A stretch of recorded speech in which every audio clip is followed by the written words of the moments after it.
Merci, Madame la Présidente. Madame la Présidente, Madame la Vice-présidente, chers collègues, nous saluons l'effort de la région pour ce plan vert en Île-de-France et nous ne pouvons qu'y souscrire puisque nous aspirons tous à une augmentation des espaces verts, ne serait-ce que pour notre bien-être, ce que l'OMS confirme en recommandant 10 mètres carrés minimum par habitant.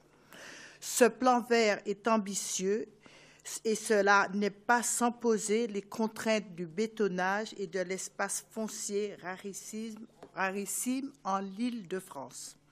Nous devons en effet combattre l'abattage des arbres encore trop nombreux. Je prendrai en exemple l'abattage des platanes centenaires à Villiers-sur-Marne. Pour en procéder à un chantier de construction de 71 logements en est la parfaite illustration.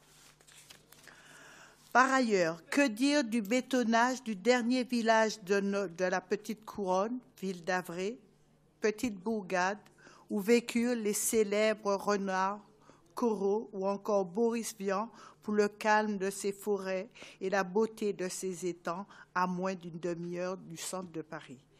Une vague de démolition sans précédent s'attaque au patrimoine de cette ville pour ouvrir la voie à un bétonnage en totale rupture avec l'esprit des lieux. Les permis de construire accordés à cette ville en moins de 2 ans correspondent à la construction de 330 logements, soit davantage que les 8 communes du Grand Paris Seine-Ouest, Boulogne, Chaville, Issy-les-Moulineaux, Meudon, Sèvres, Vence, Marne-la-Coquette et Ville d'Avray. Il n'est pas non plus inutile de rappeler également que la moitié des constructions identifiées d'intérêt patrimonial ont été déclassées. La construction de nombre de logements neufs nous paraît disproportionnée par rapport aux créations d'emplois potentiels et aux besoins démographiques, alors même que beaucoup de logements sont vacants. Et nous ne parlons pas du triangle de Gonesse, qui est un véritable fiasco. Il est temps alors de mettre fin à ces dérives de notre temps, contraires au respect de notre patrimoine architectural, de notre environnement naturel et de tout simplement du bon sens. Ces politiques d'étalement urbain sont désastreuses en termes de développement durable et de biodiversité.